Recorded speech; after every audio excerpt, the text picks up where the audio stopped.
Hello students, कैसे हो आप लोग। चलिए डिस्कस करते हैं एक और important topic, chemical properties of amines.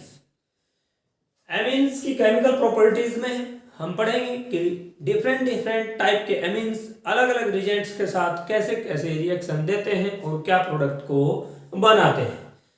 इसमें हम मेटल के साथ रिएक्शन, एल्किल हैलाइड के साथ रिएक्शन, एसिटिल क्लोराइड के साथ रिएक्शन, एनहाइड्राइड के साथ रिएक्शन और इलेक्ट्रोफिलिक सब्स्टिट्यूशन रिएक्शन को हम आज डिस्कस करेंगे, जो एग्जाम की दृष्टि से बहुत ही ज्यादा इंपॉर्टेंट है। तो सबसे पहले डिस्कस करते हैं रिएक्शन विद मेटल। और मेटल यहां पे हम सिल्वर मेटल का यूज करेंगे। Number first, reaction with silver. Silver के साथ एमीन्स कैसे रिएक्ट करते हैं। सिल्वर के साथ 1 डिग्री एमीन रिएक्ट करके एक कोऑर्डिनेट कंपाउंड बनाता है, जो एक कॉम्प्लेक्स कंपाउंड होता है, और जो सिल्वर होती है वो +1 ऑक्सीडेशन स्टेट में उसमें रहती है, और ये एक वाटर सोल्यूबल कॉम्प्लेक्स का फॉर्मेशन यहां पर होता है।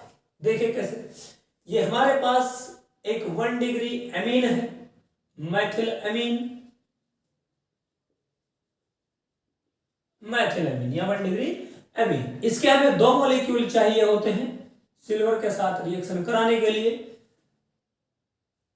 NH2CH3, और आपको यहां पर एक कोऑर्डिनेट कंपाउंड इस प्रकार से प्राप्त होता है। इसमें जो नाइट्रोजन है वो अपना लोन पेयर सिल्वर मेटल को डोनेट करता है, NH2CH3, और पूरे कंपाउंड के ऊपर एक +4। तो ये जो कंपाउंड बना ये हो जाएगा बिस methane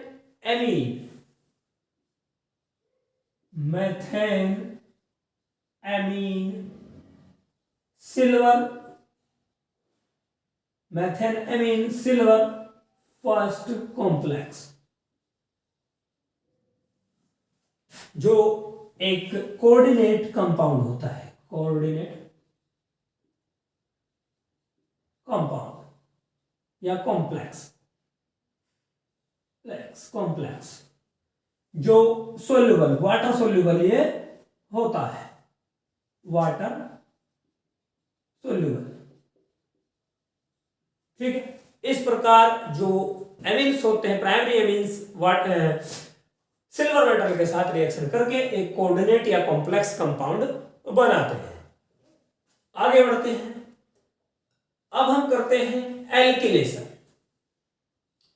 alkylation of amines. Amine का एल्किलेशन आप एल्किल हैलाइड के साथ करा सकते हैं, जिसके लिए आप मेथिल क्लोराइड ले सकते हैं, एथिल क्लोराइड भी आप ले सकते हैं। ये हमारे पास 1 डिग्री एमीन यानी मेथिल एमीन है, 1 डिग्री एमीन, और इसकी रिएक्शन आप करा रहे हैं मेथिल क्लोराइड के साथ, CH3Cl। अब ये रिएक्शन मेथिल क्लोराइड के साथ जो होगी ये होगी अमोनिया की प्रेजेंस में, क्योंकि 1 डिग्री एमीन एल्किल हैलाइड के साथ रिएक्शन करके एक अमोनियम साल्ट बनाएगा, जो अमोनियम साल्ट अमोनिया के साथ रिएक्ट करके अमोनियम क्लोराइड का मॉलिक्यूल बनाएगा, और फिर आपको 2 डिग्री एमीन वहां पर प्राप्त होता है। देखिए कैसे, प्रेजेंस में होगी अमोनिया के NH3 की प्रेजेंस में, और यहां पर बना क्या, आपको 2 डिग्री एमीन यानी CH3 का होल ट्वाइस NH यानी 2 डिग्री एमीन आपको प्राप्त होता है। साथ ही अमोनियम क्लोराइड यहां से माइनस के NH4Cl निगेटिव N पॉजिटिव बाहर निकल जाता है। तो 2 डिग्री एमीन, ये 2 डिग्री एमीन भी फर्दर एल्किल हैलाइड या मेथिल क्लोराइड के साथ रिएक्शन करेगा अमोनिया की प्रेजेंस में, डेफिनेटली NH3, और ठीक ऐसे ही एक अमोनियम क्लोराइड का जो मॉलिक्यूल्स है वो बाहर निकल जाएगा और आपको 3 डिग्री अमीन यहाँ पर प्राप्त होता है, -के NH4Cl नेगेटिव एन पॉजिटिव। इस प्रकार अमोनियम क्लोराइड का मॉलिक्यूल यहां पर भी बाहर निकलेगा और आपको 3 डिग्री अमीन यानी CH3 का होल थ्राइस N आपको प्राप्त होगा, 3 डिग्री अमीन। अब ये 3 डिग्री अमीन क्या करेगा, फर्दर रिएक्ट कर सकता है एल्किल हैलाइड के साथ या मेथिल क्लोराइड के साथ, लेकिन इस बार अमोनिया की जरूरत नहीं पड़ेगी क्योंकि हमारे 3 डिग्री अमीन के पास कोई भी हाइड्रोजन प्रेजेंट अब नहीं है जिससे कि अमोनियम क्लोराइड का फॉर्मेशन हो सके। तो ये फर्दर रिएक्ट करेगा मेथिल क्लोराइड के साथ और आपको यहां पर इस बार एक साल्ट प्राप्त होगा CH3 का होल 4 N पॉजिटिव, क्योंकि नाइट्रोजन ने अपना लोन पेयर मेथिल कैटायन को डोनेट कर दिया और Cl नेगेटिव। इस प्रकार से एक क्वार्टरनरी साल्ट, क्वार्टरनरी साल्ट आपको प्राप्त होता है। ठीक, ये रिएक्शन किसी एरोमेटिक एमीन के साथ भी हो सकती है, जैसे ये हमारे पास एक एरोमेटिक 1 डिग्री एमीन है जिसका नाम है एनिलीन, एनिलीन या इसको बोले 1 डिग्री एमीन। तो इस रिएक्शन में ध्यान रखेंगे एरोमेटिक एमीन के साथ जब रिएक्शन होगी तब हमें अमोनिया की जरूरत नहीं पड़ेगी, क्योंकि जो रिएक्टिविटी का ऑर्डर है एमीन्स के साथ हाइड्रोजन हैलाइड्स का वो नीचे की ओर मूव करने पर हैलोजेंस के ग्रुप में बढ़ता है, यानी जो आयोडीन होगी वो बड़ी तेजी से एरोमेटिक अमीन के साथ रिएक्शन देगी जिसके लिए हमें अमोनिया की जरूरत यहां पर नहीं पड़ेगी। तो प्लस CH3I यानी मेथिल आयोडाइड और यहां पर हैलोजन एसिड यानी HI बाहर, हाइड्रोजन आयोडाइड बाहर निकल जाएगा -HI और आपको प्राप्त होता है इस प्रकार से एक 2 degree amine NHCH3 2 degree amine. ठीक है, ये फेनिल मेथिल अमीन भी इसको हम बोल सकते हैं। आगे बढ़ते हैं, ये फिर से रिएक्शन कर सकता है मेथिल आयोडाइड के साथ यानी CH3I के HI और आपको यहां पर 3 डिग्री अमीन प्राप्त होगा NCH3 का होल ट्वाइस। इस प्रकार आपको 3 डिग्री अमीन यहां पर प्राप्त होगा, 3 डिग्री अमीन इस प्रकार।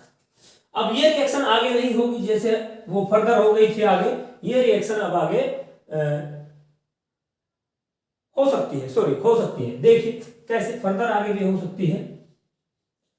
CH3I और यहां पर भी एक क्वार्टरनरी साल्ट बन सकता है। देखिए जो नाइट्रोजन है वो अपना लोन पेयर डोनेट कर सकता है इस मिथाइल ग्रुप को, तो आपको यहां पर इस प्रकार से एक एरोमेटिक क्वार्टरनरी साल्ट भी प्राप्त हो सकता है CH3 का होल थ्राइस पॉजिटिव और Cl नेगेटिव इस प्रकार से।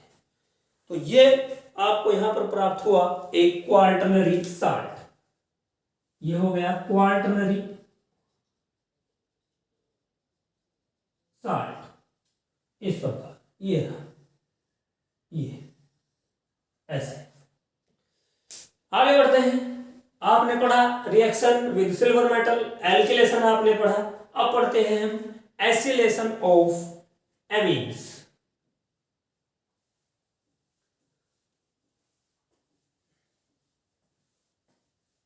एमीन्स का एसिलेशन हम एसिटिक एनहाइड्राइड से करा सकते हैं, एसिटिल क्लोराइड के साथ करा सकते हैं और एस्टर से भी हम करा सकते हैं।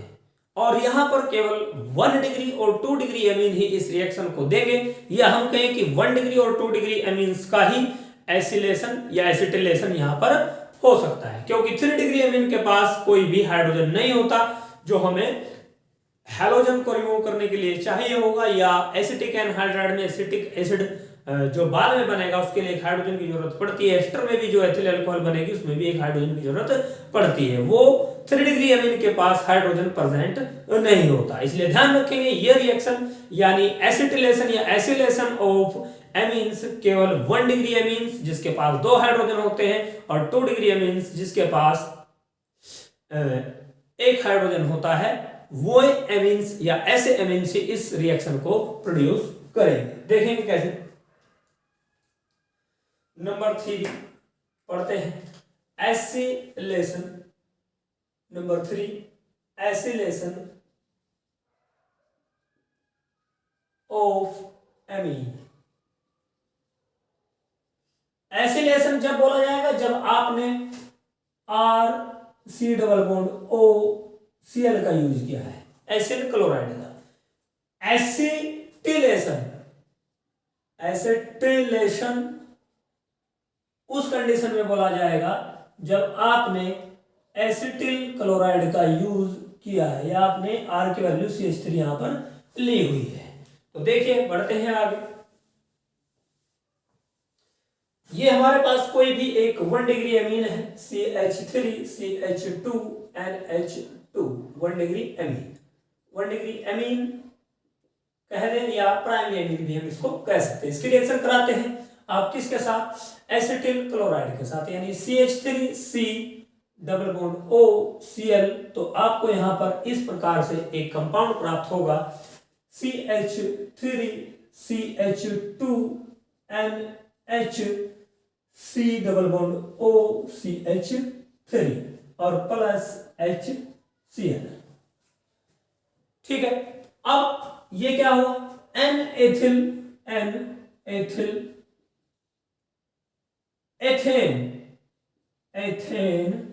एमाइड आपको यहां पर प्राप्त होता है।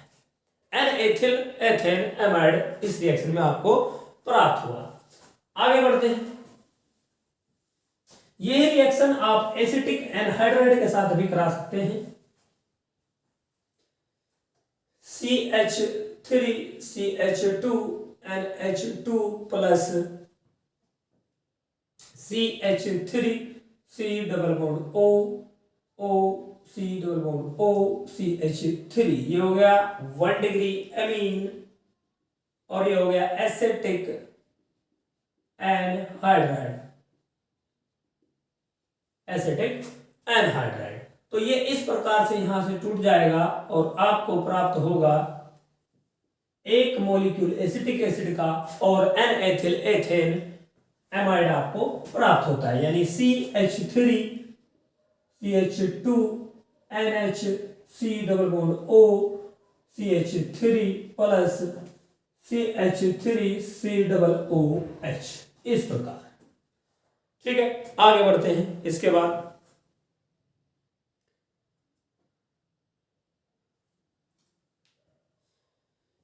ये रिएक्शन एक बेस की प्रेजेंस में होगी और बेस यहां पर कोई भी ऐसा बेस हम लेंगे जो एमीन से थोड़ा स्ट्रॉन्ग बेस हो, चाहे वो NaOH हो चाहे वो पेरिडीन हो। ठीक है, तो आगे बढ़ते हैं। एक रिएक्शन एरोमेटिक एमीन की भी हम करा सकते हैं। यहां पर ये हमने कोई भी एरोमेटिक एमीन यहां पर लिया,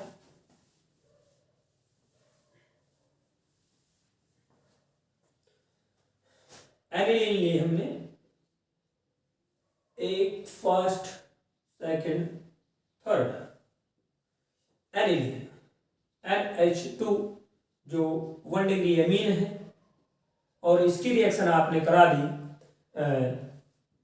एसिल क्लोराइड के साथ RC डबल बॉन्ड OCl। तो यहां पर आपको प्राप्त होता है C6H5 या फेनिल रिंग, इस प्रकार आप लिख सकते हैं NH C double bond OR, इस प्रकार से प्लस HCl। तो इस प्रकार से एक कंपाउंड आपको यहां पर प्राप्त होगा, phenyl ethane amide, phenyl alkane, क्योंकि ये आर एल्किल ग्रुप है तो फेनिल एल्किल एमाइड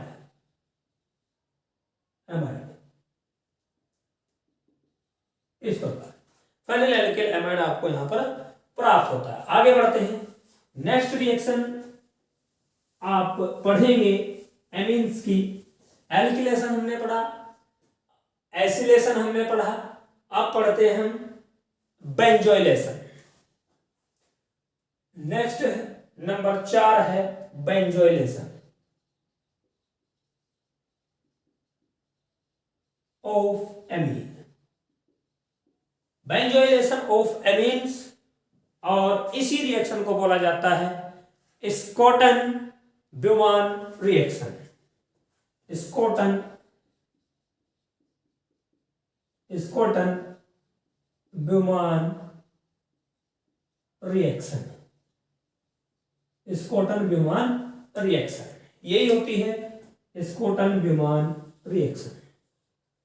देखिए, बेंजोइलेशन में किसी भी बेंजोइल क्लोराइड की रिएक्शन कराएंगे आप प्राइमरी एमीन के साथ, ये CH3 CH2 इस प्रकार से, या मैथिल एमीन ही हम ले सकते हैं, NH2 काम आसान रहेगा, प्लस बेंजोइल क्लोराइड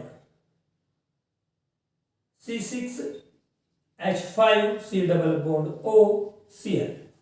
तो यहां पर आपको इस प्रकार से कंपाउंड प्राप्त होगा CH3NHC double bond O C6H5 इस प्रकार से, plus HCl।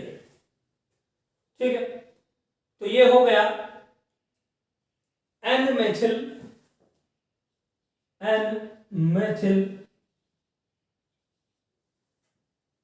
Phenyl amide, N methyl phenyl amide इस प्रकार। यही रिएक्शन आप किसी एरोमेटिक एमीन के साथ भी करा सकते हैं।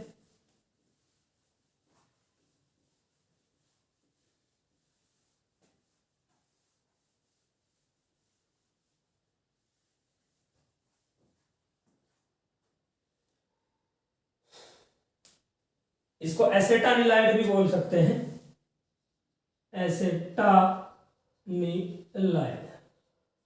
एसेटानिलाइड भी इसको कह सकते हैं।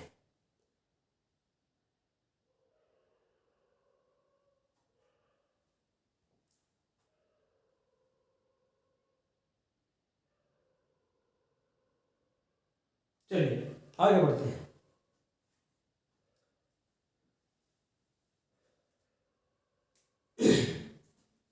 इसके बाद हम आगे पढ़ेंगे, बेंजोइलेशन में एक रिएक्शन हमने कर ली, एक हो गई, एक रिएक्शन और कर सकते हैं इसमें, यदि आप कोई एरोमेटिक एमीन ले लें, एनिलीन आपने ली इस प्रकार NH2 plus C6H5C double bond OCl। तो यहां से भी आपको ये 2 डिग्री एमीन हुआ, 2 डिग्री एमीन सॉरी एमाइड है, तो यहां पर भी आपको एक एमाइड प्राप्त होगा C6H5 ऐसे लिख सकते हैं, ऐसे NHC डबल बॉन्ड O और ये C6H5 कर लो या पूरा फेनिल रिंग बना लो, इस प्रकार से कंपाउंड आपको प्राप्त होगा। जो बेंजोमाइड होगा N फेनिल बेंजोमाइड, N फेनिल बेंजोमाइड। ठीक, आगे बढ़ते हैं। इसके बाद अब हम डिस्कस करेंगे इलेक्ट्रोफिलिक सब्स्टिट्यूशन रिएक्शन। और किसी भी एमीन पर इलेक्ट्रोफिलिक सब्स्टिट्यूशन रिएक्शन पढ़ने से पहले आपको पता होना चाहिए कि जो एरोमेटिक रिंग है एमीन का, इलेक्ट्रोफिलिक सब्स्टिट्यूशन रिएक्शन आप एरोमेटिक एमीन पर पढ़ेंगे और यहां पर एरोमेटिक एमीन हमारे पास है एनिलीन। एनिलीन के साथ इलेक्ट्रोफिलिक सब्स्टिट्यूशन रिएक्शन पढ़ने से पहले आपको पता होना चाहिए कि जो एनिलीन में NH2 ग्रुप लगा हुआ है, जो एनिलीन में NH2 ग्रुप लगा हुआ है, यानी अब हम पढ़ेंगे इलेक्ट्रोफिलिक सब्स्टिट्यूशन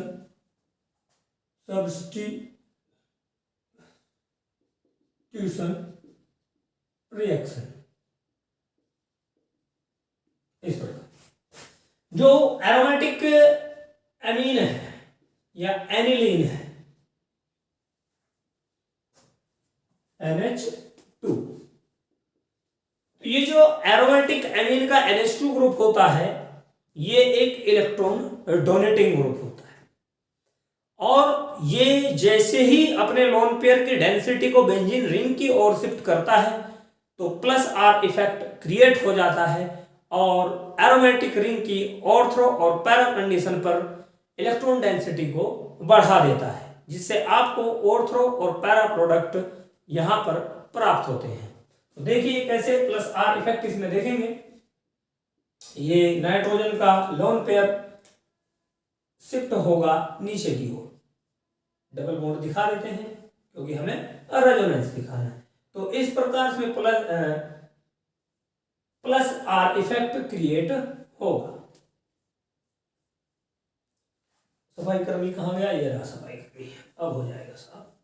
देखिए तो ठीक उसी समय डबल बॉन्ड यहां पर माइनस के फॉर्म में शिफ्ट हो जाएगा और एक रेजोनेटिंग स्ट्रक्चर आपको इस प्रकार से यहां पर आपको प्राप्त होती है। देखिए कैसे NH2 पॉजिटिव डबल बॉन्ड और ये बेंजीन रिंग और यहां पर ये आ गया निगेटिव चार्ज डबल बॉन्ड ऐसे।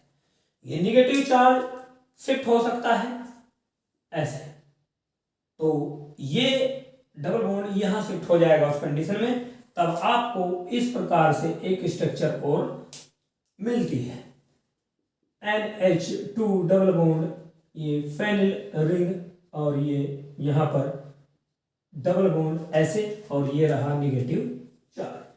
आगे भी ये निगेटिव चार्ज मूव कर सकता है ऐसे और आपको फिर से रेजोनेटिंग स्ट्रक्चर प्राप्त होगी इस प्रकार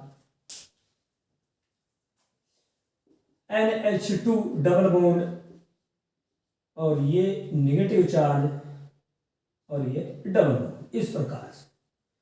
तो कहने का मतलब है कि ऑर्थो कंडीशन पर और पैरा कंडीशन पर इलेक्ट्रॉन डेंसिटी बढ़ा जाता है NH2 ग्रुप, जिसके कारण आपको एरोमेटिक एमीन के इलेक्ट्रोफिलिक सब्स्टिट्यूशन में आपको ऑर्थो और पैरा प्रोडक्ट अधिक मात्रा में प्राप्त होते हैं। चलिए आगे बढ़ते हैं। अब पढ़ते हैं हम bromination. Number first electrophilic substitution में पढ़ेंगे हम ब्रोमिनेशन। जब आप ब्रोमिनेशन कराते थे 11th क्लास में तो उसके लिए आपको एक हैलोजन कैरियर की जरूरत पड़ती थी, जैसे एनहाइड्रस AlCl3, लेकिन यहां पर उसकी जरूरत हमें नहीं पड़ेगी। यहां पर हमें H2O यहां पर काम कर देता है, यानी ये एक्वस मीडियम में यहां पर ये रिएक्शन होगी। तो ये हमारा एरोमेटिक एमीन यानी प्राइमरी एमीन या 1 डिग्री एमीन आप इसको कह सकते हैं, एनिलीन प्लस Br2। और Br2 कितने? 3 मॉलिक्यूल आपको चाहिए होंगे, तो आपको यहां पर प्राप्त होता है 2,4,6 ट्राइब्रोमो एनिलीन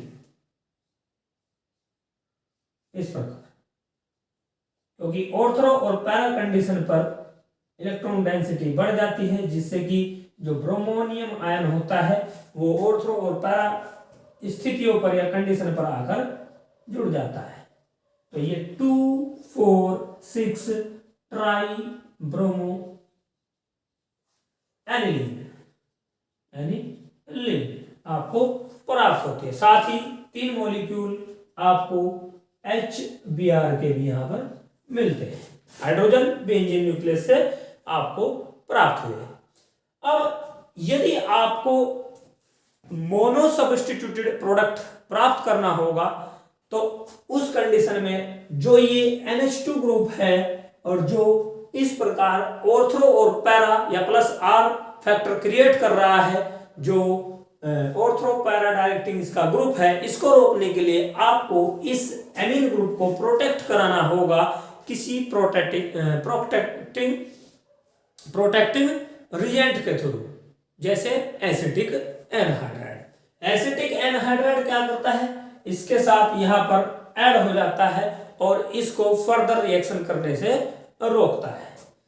ठीक है, यह हम कहें कि हमें एरोमेटिक एमीन का एसिलेशन या एसिटिलेशन करना होगा, और एसिटिलेशन करने के बाद जो प्रोडक्ट बनेगा उसका यदि हम इलेक्ट्रोफिलिक सब्स्टिट्यूशन कराएं, चाहे हम ब्रोमिनेशन कराएं, चाहे हम नाइट्रेशन कराएं, चाहे हम एल्किलेशन सल्फोनेशन कराएं, तब आपको डिजायर्ड प्रोडक्ट यहां पर प्राप्त होते हैं। आगे बढ़ते हैं। अब आपको यदि मोनो सब्स्टिट्यूटेड प्रोडक्ट प्राप्त करना है तो आपको प्रोटेक्टिंग रिजेंट यानी एसिटिक एनहाइड्राइड का यूज करना होगा, जो एमीन को उसके प्लस R इफेक्ट या ऑर्थो पैरा डायरेक्टिंग ग्रुप को रोकने के लिए हमें यूज करना होगा। देखिए ये यहां पर हमारे पास है 1 डिग्री एमीन यानी एनिलीन, NH2 एनिलीन, और इसकी रिएक्शन आप करा रहे हैं एसिटिक एनहाइड्राइड के साथ CH3C double bond O O C double bond O CH3, acetic anhydride. और आपको पता है ये रिएक्शन बेस की प्रेजेंस में होगी, चाहे आप NaOH लो या पेरिडीन। ठीक, अब इसके बाद आपको यहां पर एक एसिटिल प्रोडक्ट प्राप्त होता है। ठीक, एसिटानिलाइड। ठीक, देखिए NHC डबल बॉन्ड OCH3 एसिटानिलाइड, एसिटानिलाइड। अब इस प्रोडक्ट का हम कराएंगे ब्रोमिनेशन। चलिए कराते हैं ब्रोमिनेशन Br2 की प्रेजेंस में, तो माइनस के HBr बाहर, और आपको इस प्रकार से पैरा प्रोडक्ट प्राप्त होता है। ये मिल गया आपको एक पैरा ब्रोमो प्रोडक्ट, ब्रोमीन और NHC डबल बॉन्ड OCH3। अब प्रोटेक्टिंग ग्रुप हटाने के लिए इसका हम हाइड्रोलाइसिस कराते हैं। आप एसिडिक मीडियम का इस्तेमाल कर सकते हैं, आप बेसिक मीडियम का भी इस्तेमाल कर सकते हैं, हाइड्रोलाइसिस।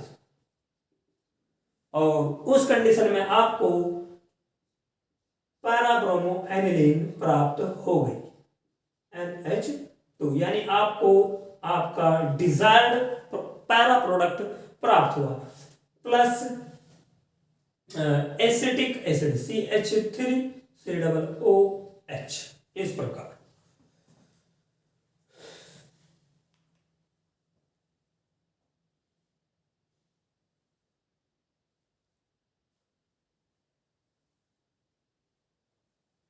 आगे बढ़ते हैं, अब करेंगे हम नाइट्रेशन।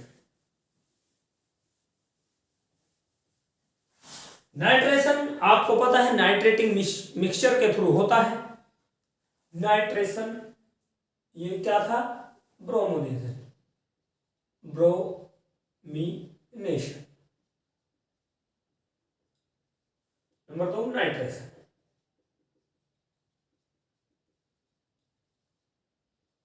एरोमेटिक एमीन, देखिए एरोमेटिक एमीन में हम एनिलीन ही को ही ले लेते हैं, NH2। इसका हमें कराना है नाइट्रेशन, और नाइट्रेशन किससे होता है, नाइट्रेटिंग मिक्सचर के थ्रू, यानी कॉन्सेंट्रेटेड H2SO4 और कॉन्सेंट्रेटेड HNO3 के मिक्सचर के द्वारा, यानी प्लस कॉन्सेंट्रेटेड HNO3 और प्रेजेंस में किसकी, कॉन्सेंट्रेटेड H2SO4 कॉन्सेंट्रेटेड H2SO4। तो आपको यहां पर 3 प्रोडक्ट प्राप्त होते हैं, ऑर्थो, पैरा और मेटा। ठीक है, अब ये मेटा प्रोडक्ट आपको क्यों प्राप्त हुआ इसके बारे में बताएंगे। पहले ही प्रोडक्ट बना लेते हैं। NO2 पैरानाइट्रो प्रोडक्ट,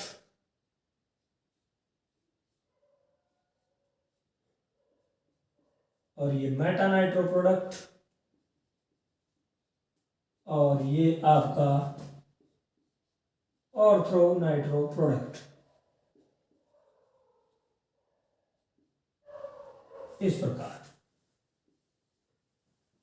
ये आपको 51% प्राप्त होता है, ये 47% आपको प्राप्त होता है, और 2% आपको यहां पर ऑर्थो प्रोडक्ट प्राप्त होता है। इस प्रकार अब मेटा प्रोडक्ट आपको क्यों मिलता है इस बात को देखेंगे, क्योंकि जैसे ही एसिड यहां से प्रोटॉन को रिलीज करेगा, जो प्राइमरी एमीन या एरोमेटिक एमीन का NH2 ग्रुप है वो उसको तुरंत एक्सेप्ट कर लेगा और यहां से बना देगा NH3 पॉजिटिव या अमोनियम आयन। अब ये NH3 पॉजिटिव जो आयन बना, ये मेटा डायरेक्टिंग ग्रुप होता है और रिंग को डीएक्टिवेट करता है और मेटा डायरेक्शन पर इलेक्ट्रॉन डेंसिटी को बढ़ाता है, जिसके कारण इलेक्ट्रोफिलिक जो सब्स्टिट्यूशन होता है वो मेटा पर भी हो जाता है और उसके कारण आपको मेटा प्रोडक्ट प्राप्त होता है। इसको रोकने के लिए इसका भी हम प्रोटेक्शन करते हैं एसिटिक एनहाइड्राइड से, तो अब आपको डिजायर्ड प्रोडक्ट प्राप्त होता है। देखिए पहली कंडीशन में क्या, ऐसे ही एसिटिलेशन करना होगा एरोमेटिक रिंग एरोमेटिक एमीन का NH2 plus C H3 C double bond O O C double bond O C H3, तो एसिटिलाइड आपको प्राप्त हुआ। जैसे यहां पे एसिटिलाइड, तो ये रहा NH C double bond O C H3, acetylide आपको मिला। अब इसका नाइट्रेशन यदि आप कराते हैं तब आपको पैरा प्रोडक्ट HNO3 कॉन्सेंट्रेटेड और कॉन्सेंट्रेटेड H2SO4 की प्रेजेंस में होगा, तब आपको पैरा नाइट्रो बेंजीन आपको मिलेगी। इस प्रोडक्ट का हाइड्रोलाइसिस करा के NO2, और ये बन गया यहां पर NH C double bond O CH3, जिसका हम कराएंगे एसिडिक मीडियम में या बेसिक मीडियम में हाइड्रोलाइसिस। ठीक है, तब आपको पैरानाइट्रो एनिलीन प्राप्त होगी NH2, और ये होगी NO2 और plus CH3 C double OH। इस प्रकार इसका नाइट्रेशन आप करा सकते हैं। आगे बढ़ते हैं, अब बात करते हैं सल्फोनेशन की। अब सल्फोनेशन के लिए प्रोटेक्टिंग ग्रुप होना जरूरी नहीं है, यानी सल्फोनेशन में हमें प्रोटेक्शन की जरूरत नहीं पड़ती, क्योंकि जो HSO4 माइनस आयन बनेगा वो सेल्फ प्रोटेक्टिंग का कार्य करेगा। देखिए सल्फोनेशन, और लास्ट में इसमें एक ज्विटर आयन भी बनता है। देखिए सल्फोनेशन,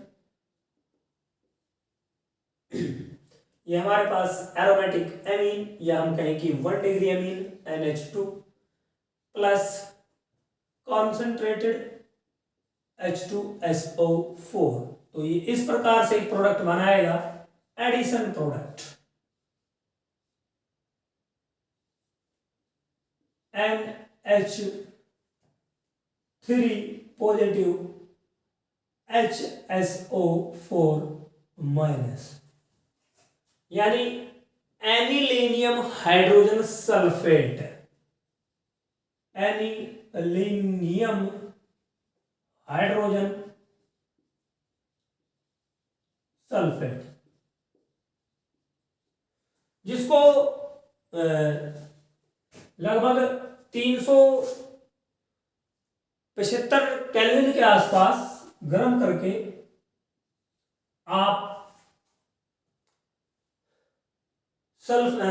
नाइट्रोजन का या हम कहें कि एरोमेटिक अमीन का सल्फोनिक एसिड प्राप्त कर सकते हैं या सल्फोनोलिक एसिड आप बना सकते हैं। तो इस प्रकार आपको प्राप्त होगा SO3HNH2 सल्फोनिलिक एसिड।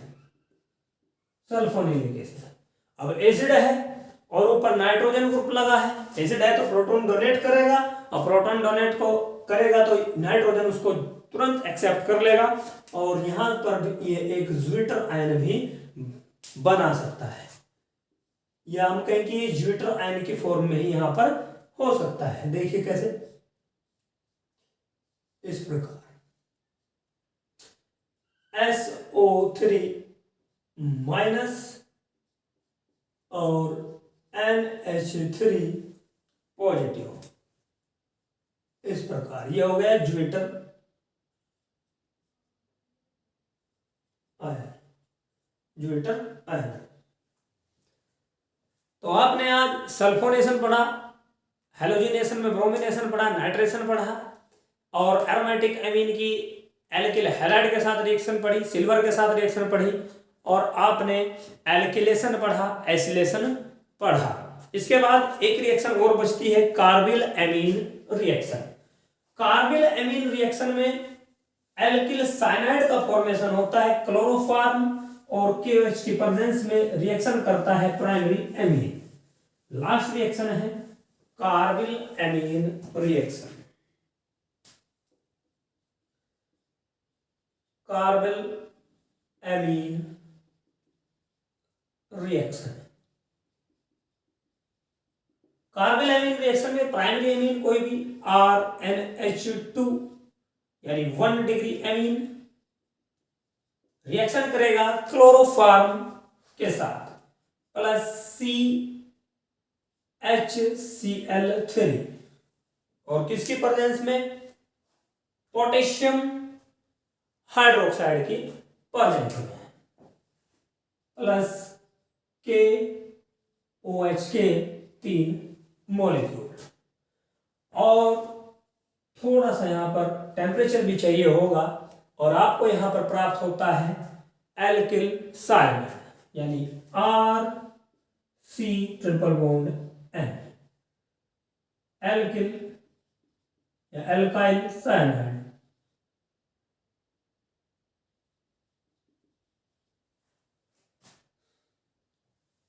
और यही होता है कार्बिल एमीन। कार्बिल एमीन और साथ में आपको 3 मॉलिक्यूल पोटेशियम क्लोराइड के मिलते हैं KCl और 3 मॉलिक्यूल आपको वाटर के यहां पर प्राप्त होते हैं। तो ये कार्बिल एमीन रिएक्शन है। कार्बिल एमीन रिएक्शन केवल 1 डिग्री एमीन ही देते हैं, 2 डिग्री और 3 डिग्री एमीन इस रिएक्शन को नहीं देंगे। तो इसी का फायदा उठाते हुए हम इस कार्बिल एमीन के रिएक्शन के द्वारा 1 डिग्री एमीन को 2 डिग्री और 3 डिग्री एमीन से अलग भी कर सकते हैं। यानी हम 1 डिग्री एमीन्स की पहचान कार्बिल एमीन टेस्ट से भी कर सकते हैं या कार्बिल एमीन रिएक्शन के द्वारा कर सकते हैं। तो आज के लिए बस इतना ही। कल फिर मिलेंगे नई वीडियो के साथ और नए टॉपिक के साथ। Thank you very much.